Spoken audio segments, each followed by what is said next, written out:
اعوذ باللہ من الشیطان الرجیم بسم اللہ الرحمن الرحیم الحمد للہ والصلاة والسلام علی اہلہا اللہم صلی علی محمد وآل محمد وعجل فرجہم۔ محترم ناظرین سامعین السلام علیکم ورحمۃ اللہ وبرکاتہ۔ آج کی نئی ویڈیو کے ساتھ حاضر خدمت ہے، میں ہوں علی روحانی اور آپ دیکھ رہے ہیں ہمارا آفیشیل یوٹیوب چینل۔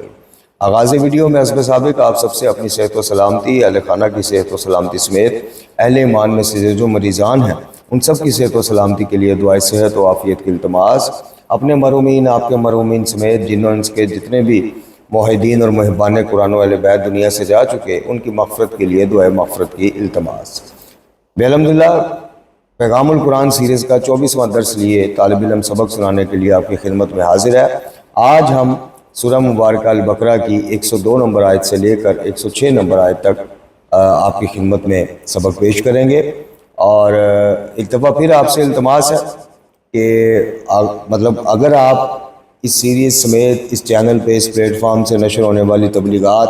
کو قابل اصلاح سمجھتے ہیں اپنے لیے، اہل خانہ کے لیے، اپنے احباب کے لیے، تو اس چینل کا اور ویڈیو کا لنک بھی شیئر کریں، اور اگر آپ نے سبسکرائب نہیں کیا تو سبسکرائب کریں بھی اور کروائیں۔ ہم نے دعوت دیتے رہنا ہے، آگے ہمیں بھی اس چیز کا اندازہ ہے کہ اس ریکویسٹ کا کتنا وہ کیا جاتا ہے، ویلکم کیا جاتا ہے، یا کتنا کہ اس کو وہ مثبت لیا جاتا ہے، لیکن ہم نے دعوت دیتے رہنا ہے، نیکی اور خیر کے کاموں میں تعاون بھی مانگتے رہنا آپ سے، اور اتنا تعاون کہ کم از کم ان سلسلوں کو آگے بڑھانے میں ہماری مدد کیجیے۔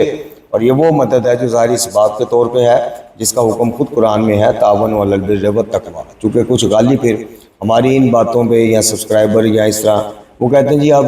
لوگوں سے مدد مانگنا جائز ہو گئی تو مولا علی سے مانگنا یہ ہو گئی، تو ظاہر ہے کہ یہ اس کا تو خود قرآن میں حکم ہے۔ بہرحال چلتے ہیں اپنے سبق کی طرف۔ سورہ مبارکہ البقرہ کی آیت نمبر 102 سے آغاز کرتے ہیں جی۔ اچھا جی، اعوذ باللہ من الشیطان الرجیم بسم اللہ الرحمن الرحیم۔ ایک سیکنڈ،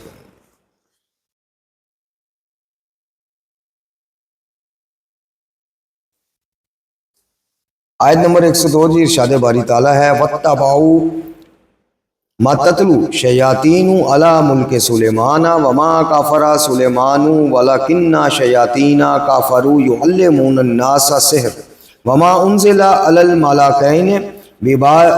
بِبَابِلَ هَارُوتَ وَمَارُوتَ وَمَا يُعَلِّمَانِ مِنْ أَحَدٍ حَتَّىٰ يَقُولَا إِنَّمَا نَحْنُ فِتْنَةٌ فَلَا تَكْفُرْ فَيَتَعَلَّمُونَ مِنْهُمَا مَا يُفَرِّقُونَ بِهِ بَيْنَ الْمَرْءِ وَزَوْجِهِ وَمَا هُمْ بِضَارِّينَ بِهِ مِنْ أَحَدٍ إِلَّا بِإِذْنِ اللَّهِ وَيَتَعَلَّمُونَ مَا يَضُرُّهُمْ وَلَا يَنْفَعُهُمْ وَلَقَدْ عَلِمُوا لَمَنِ اشْتَرَاهُ مَا لَهُ فِي الْآخِرَةِ مِنْ خَلَاقٍ وَلَبِئْسَ مَا شَرَوْا بِهِ أَنفُسَهُمْ لَوْ كَانُوا يَعْلَمُونَ۔ اچھا جی، اس آیت مبارکہ میں جناب سلمان علیہ السلام کی پس منظر میں جو پھر یہودیوں نے ابھی آپ کو کچھ مختصر تشریح میں بتاتے ہیں اس کا ذکر ہو رہا ہے۔ اللہ تعالیٰ فرماتا ہے وہ اس کے پیچھے لگے جو شیاطین پڑھتے تھے سلمان کی بادشاہت عہد سلطنت میں، اور سلمان نے کفر نہیں کیا، اور لیکن شیطانوں نے کفر کیا کہ وہ لوگوں کو جادو سکھاتے تھے اور وہ اس کے پیچھے لگے اس جادو ٹونے کے، جو دو فرشتوں پر نازل کیا گیا بابل شہر میں، ہاروت اور ماروت پر۔ یہ دو فرشتے تھے اور وہ دونوں کسی ایک کو نہیں سکھاتے تھے، یہاں تک کہ وہ دونوں کہتے تھے بلا شبہ ہم تو محض آزمائش ہیں، تو کفر مت کر، تو پھر کفر مت کر۔ پھر بھی وہ ان دونوں سے جادو سیکھ لیتے جس کے ذریعے وہ جدائی ڈالتے مرد اور اس کی بیوی کے درمیان، حالانکہ وہ ہرگز نقصان نہیں پہنچا سکنے والے تھے اس جادو کے ذریعے کسی ایک کو بھی، مگر یہ کہ اللہ کے حکم سے، اور وہ کچھ سیکھتے جو انہیں نقصان دیتا اور نہ انہیں نفع دیتا۔ اور بلا شبہ یقیناً وہ یہودی جان چکے تھے کہ واقعی جس نے بھی اس جادو کو خریدا سیکھا اس کے لیے آخرت میں پھر کوئی حصہ نہیں،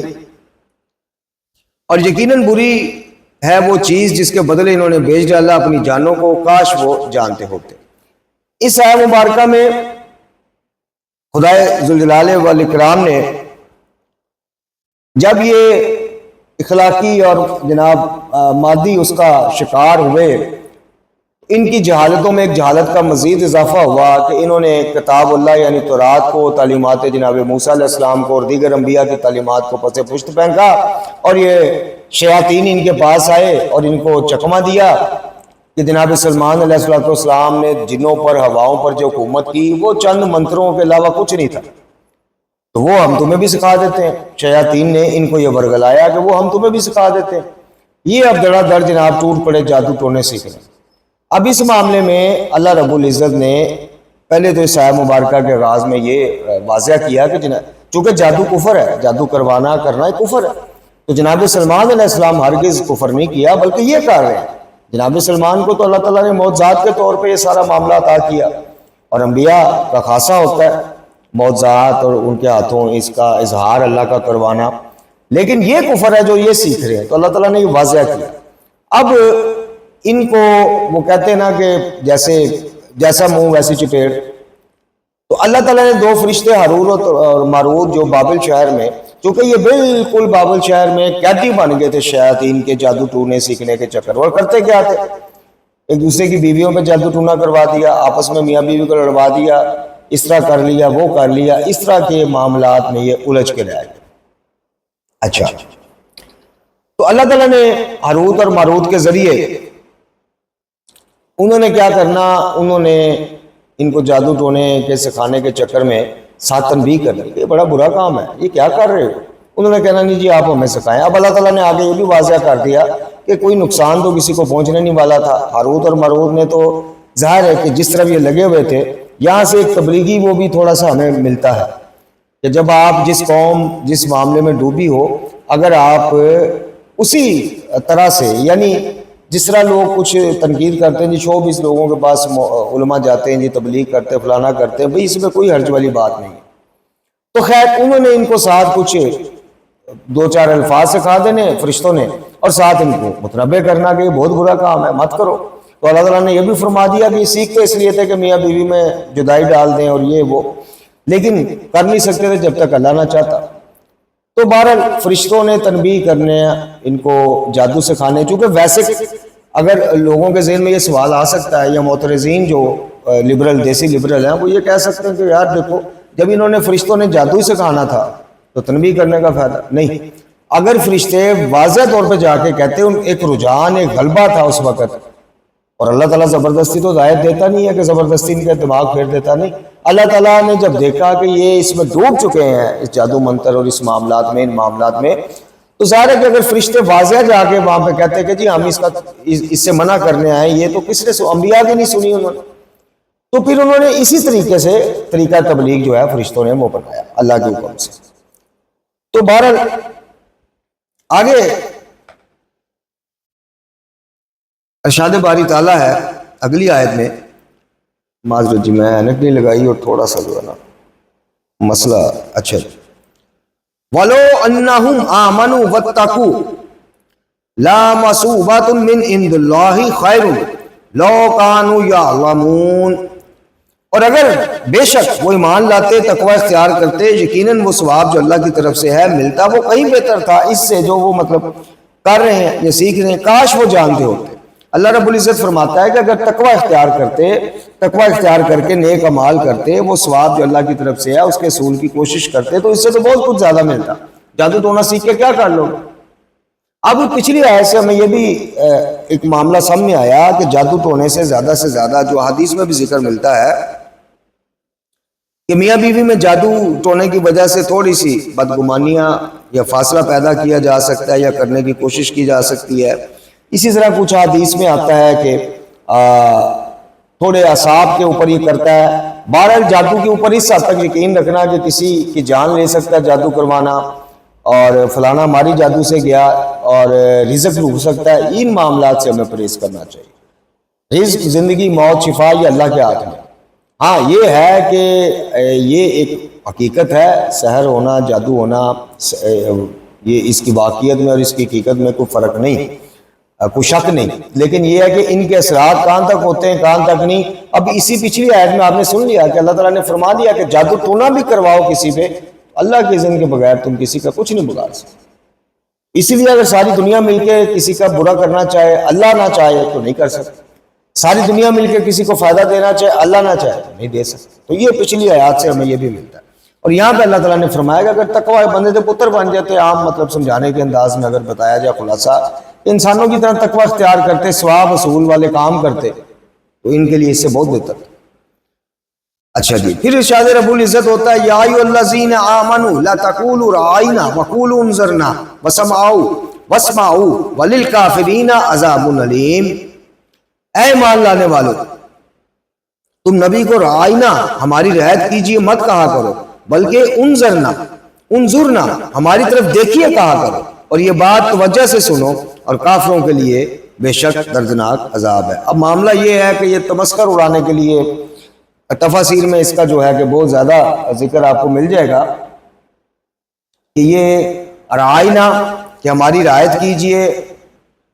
کہنے کے چکر میں اس کا ایک اور، جو ہم تو خیر وہ نہیں کر سکتے، تفاسیر میں آپ کو مل جائے گا، اس کا ایک اور مطلب ملتا تھا۔ تو اپنی طرف سے تحقیر کے اس میں یہ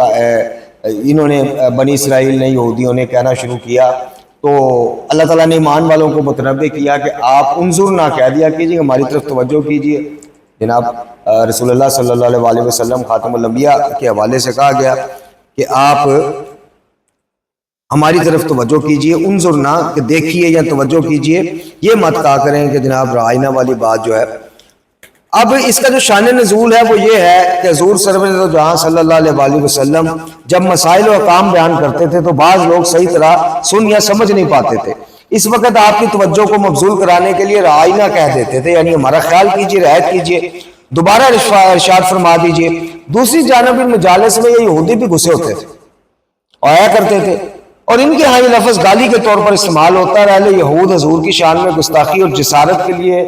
جان بوجھ کر یہ، تو اللہ تعالیٰ نے اس پہ پابندی لگا دی کہ رعاینا ہے، یعنی خاتم الانبیاء حبیب کبریا صلی اللہ علیہ وسلم کی شان اقدس میں اللہ تعالیٰ کو ذرا سے بھی، دیکھیں کہیں کہا گیا ایمان والوں سے کہا گیا کہ اپنی آوازوں کو میرے نبی کی آوازوں پہ بلند نہ کرنا، کہیں کہا گیا کہ دستک دیتے ہو تو عزت، یعنی مفہوم یہ ہے کہ عزت و احترام کے ساتھ اور دستک دے کے داخل ہوا کرو،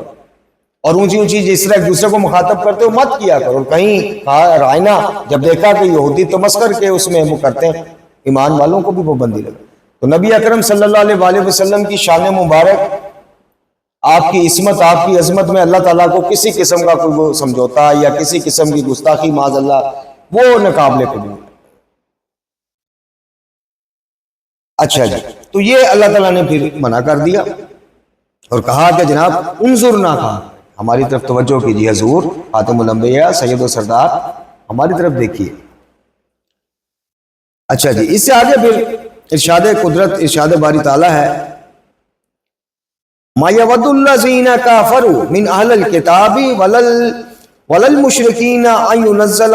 عَلَيْكُم مِّنْ خَيْرٍ مِّن رَبِّكُمْ وَاللَّهُ يَخْتَصُّ بِرَحْمَتِهِ مَن يَشَاءُ وَاللَّهُ ذُو الْفَضْلِ الْعَظِيمِ۔ نہیں چاہتے وہ لوگ جنہوں نے کفر کیا اہل کتاب میں سے، اور نہ ہی مشرکین چاہتے ہیں کہ اتاری جائے تم پر کوئی بلائی تمہارے رب کی طرف سے، اور اللہ خاص کر لیتا ہے اپنی رحمت کے ساتھ جس کو چاہتا ہے، اور بلا شبہ بے شک اللہ بہت بڑے فضل والا ہے یا فضل کا مالک۔ اب یہاں پر اللہ رب العزت نے پھر متوجہ کیا اہل ایمان کو کہ ان کو کہاں حاسدوں کو برداشت ہے اپنی چودراہٹ ختم ہوتا دیکھ کے، جنہوں نے جس نبی کے منتظر تھے، جس کو حق سچ مان بھی رہے ہیں، اس کو جھٹلا دیا، تو ان سے اس نبی کے ماننے والے امتیوں اہل ایمان کے اوپر اتری کوئی بھلائی اللہ کی طرف سے کہا تو یہ کوشش کریں گے کہ جس طرح خود بار بار عہد شکنی کرتے رہے، بار بار جو ہے وہ اللہ تعالیٰ سے وعدے کر کے توڑتے رہے، بار بار ایسی حرکات کرتے رہے کہ ان کے اوپر پھر کہیں نہ کہیں عذاب الہی یا کیفیت ایسی، یا جس طرح اللہ تعالیٰ نے پھر ان کو فضیلت دینے کے بعد، لاڈلا بنانے کے بعد جب دیکھا کہ نہیں مطلب، تو یہ اللہ تعالیٰ نے دور کرنا شروع کیا ان کی کرتوتوں کی وجہ سے، ان کے کفر میں اضافہ کیا، تو خدا نہ خواستہ یہ اہل ایمان کو بھی صرف اللہ تعالیٰ متوجہ کرتا ہے۔ لیکن اللہ تعالیٰ نے فرمایا کہ یہ نہیں جانتے کہ اللہ جسے اپنی رحمت کے ساتھ چاہتا ہے خاص کر لیتا ہے، اور اللہ بے شک بڑے فضل کا مالک ہے۔ اچھا،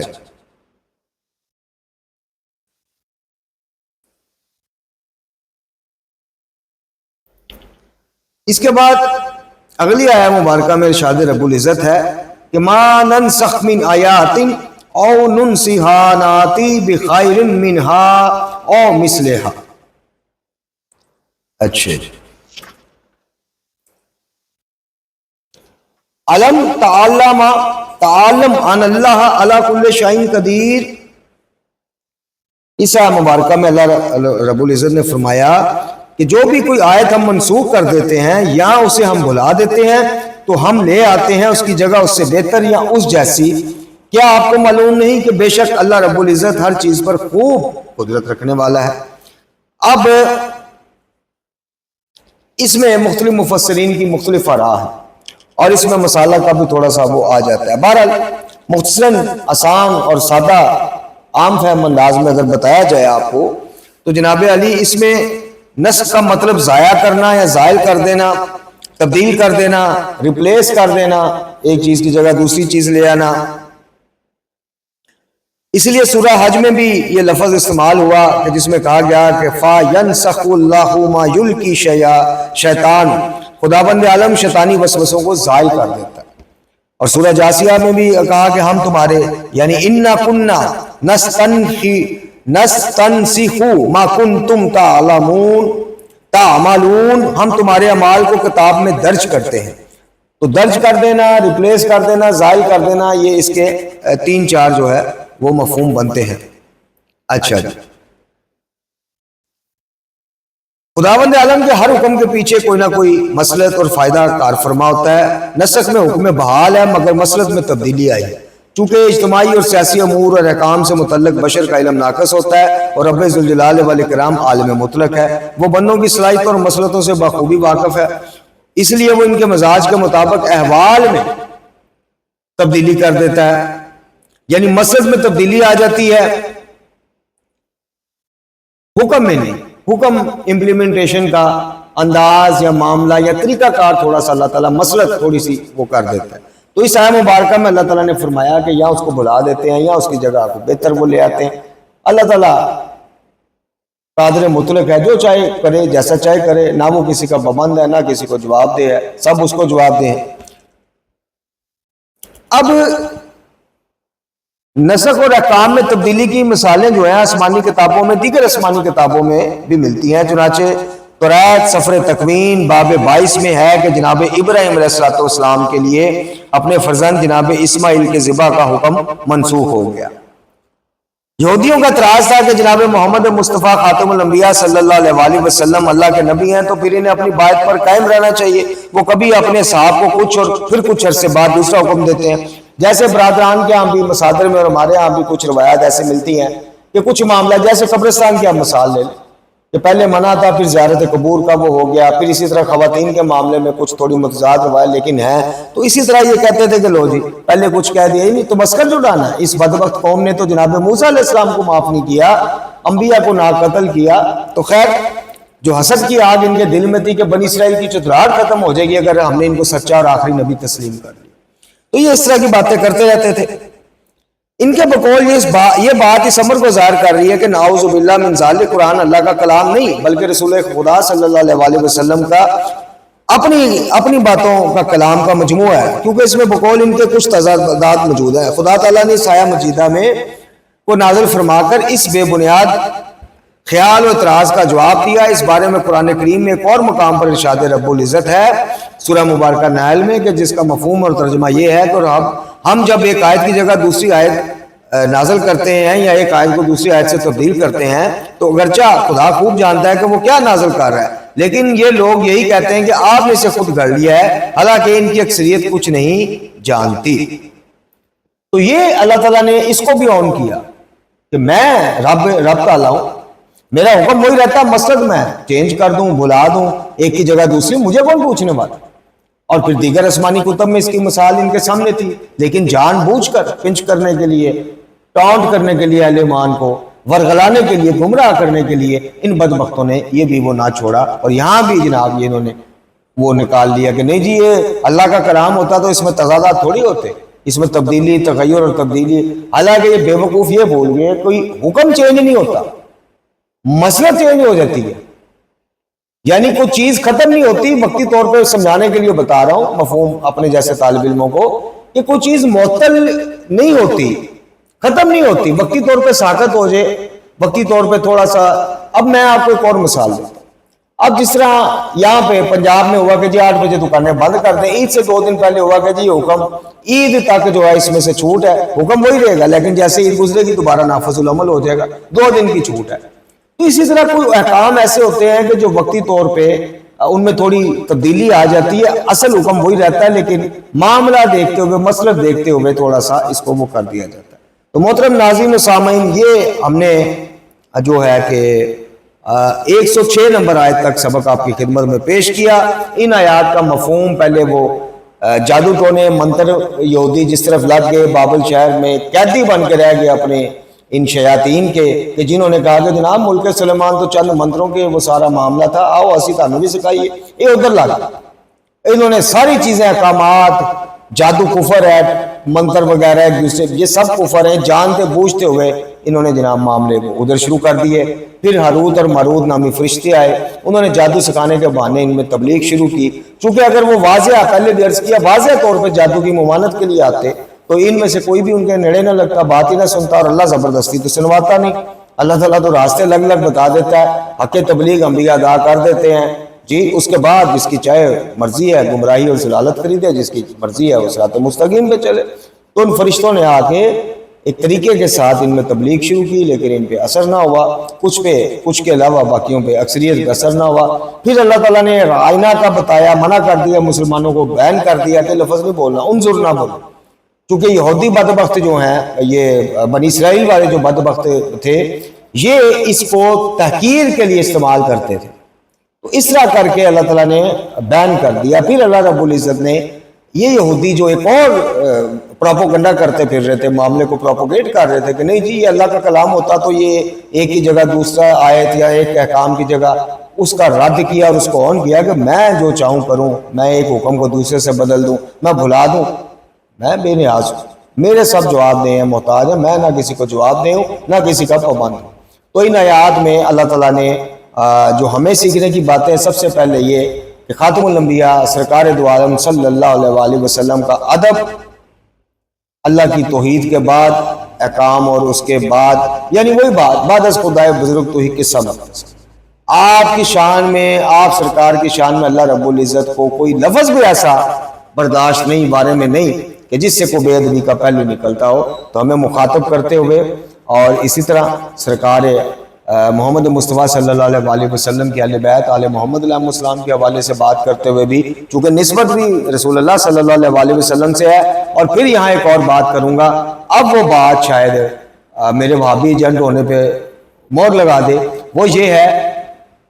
کہ ازواج النبی, ازواج محترمات, مومنوں کی مائیں, ان سے علم اختلافات یا باقی معاملات جمل ہو گیا یا دیگر, وہ اپنی جگہ. یہ ذہن میں رکھ لیا کریں کہ یاری جیسے جرثوموں کے کہنے پر امہات المومنین سے علمی اختلافات کی آڑ میں ان کے بارے میں فوش گفتگو کرنا, ان کے بارے میں گھٹیا اور گری ہوئی جو دشمن کی ماں کے بارے میں بھی بندہ الفاظ نہیں بولتا, وہ الفاظ بولنا, یہ بھی نبی اکرم صلی اللہ علیہ وآلہ وسلم کو رنجیدہ کرتا ہے. کیونکہ ان کی عزت آپ کی ازواج ہے, تو ہمیں ادھر بھی خیال کرنا چاہیے, صرف یہ نہیں, یہ بھی خیال کرنا چاہیے. تو یہ محترم ناظرین و سامعین آج کا سبق تھا جو طالب علم نے آپ کو سنایا. دوران گفتگو, دوران درس, دانستہ غیر دانستہ سہمن کسی بھی طور پہ کوئی کمی بیشی ہو گئی ہو, زیر زبر پیش کا فرق آ گیا ہو جی, کسی کی دل آزاری ہو گئی ہو, یا طالب علم کی کم علمی کی وجہ سے کوئی بات صحیح طرح پہنچا نہ پایا ہو, تو میں اس کے لیے رب تعالیٰ سے بھی معافی کا طلبگار اور آپ سے بھی معافی کا خواستگار. انشاءاللہ اگلے سبق تک جو ہے آپ سے اجازت چاہتے ہیں. اللہ تعالیٰ ہمیں قرآن مجید, فرقان حمید پڑھنے سمجھنے, سب سے بڑھ کے یہ کہ اس پر عمل کرنے کی توفیق عطا فرمائے. آخر میں آپ سب سے درخواست ہے کہ ممکن ہے خاکسار کے سٹی سکین کا جو انجیو ٹیسٹ تھا دونوں ٹانگوں کا, جو میری مین آرٹریز سے بلڈ سپلائی ٹانگوں کو نہیں جا رہی, جس کی وجہ سے بہت شدت مسائل میں مبتلا ہوں, پیروں کی سوج اترنے کا نام ہی نہیں رہی پچھلے 8-10 دن سے مسلسل. تو ہو سکتا ہے یہ صبح ٹیسٹ ہو, تو آپ سب سے جو ہے صحت کے حوالے سے اپنی قیمتی دعاؤں میں یاد رکھنے کی التماس. وآخر دعوانا الحمدللہ.